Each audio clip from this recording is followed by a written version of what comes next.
I think you have to have compassion, and it's not something that you can be taught, it's something that you just are. And just to be able to sit with a patient, look in their eye, touch their hand, let them know that you feel like they're a real person, like it could be your mother or your father, and to help them go through, especially the cancer experience, to go through it with them and understand that it's a scary journey, and to have a friendly face and just someone that empathizes and is compassionate, I think means the world to people. If I'm considered as an outstanding nurse today, it's because of I had outstanding faculties who taught me ABCs of nursing at the UTMB School of Nursing.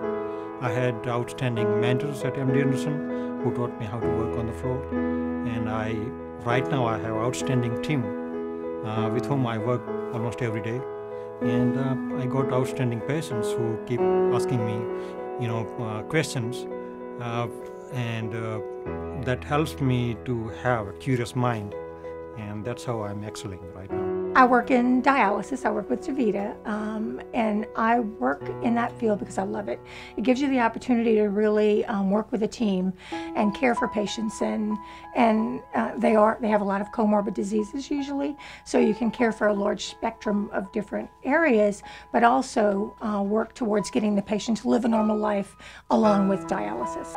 I work on the bone marrow transplant unit, and the reason why I chose working with children with cancer and blood disorders is because I'm an ovarian cancer survivor, and my daughter is a melanoma survivor, and it's my way of giving back.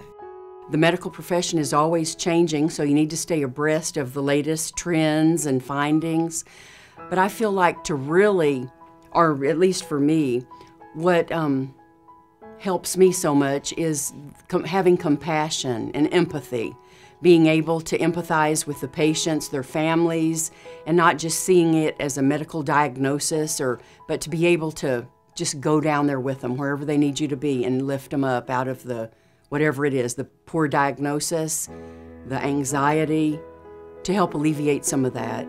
I just have always wanted to be a nurse.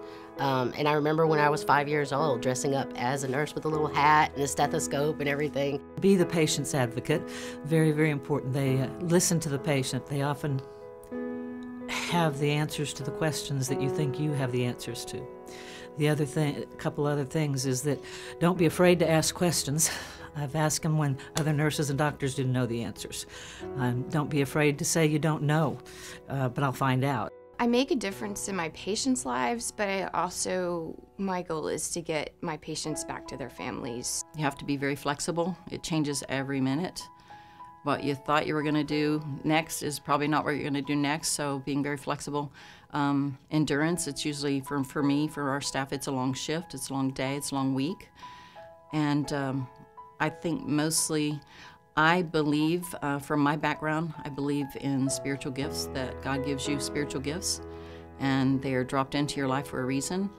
So for me, I believe that my spiritual gift is mercy.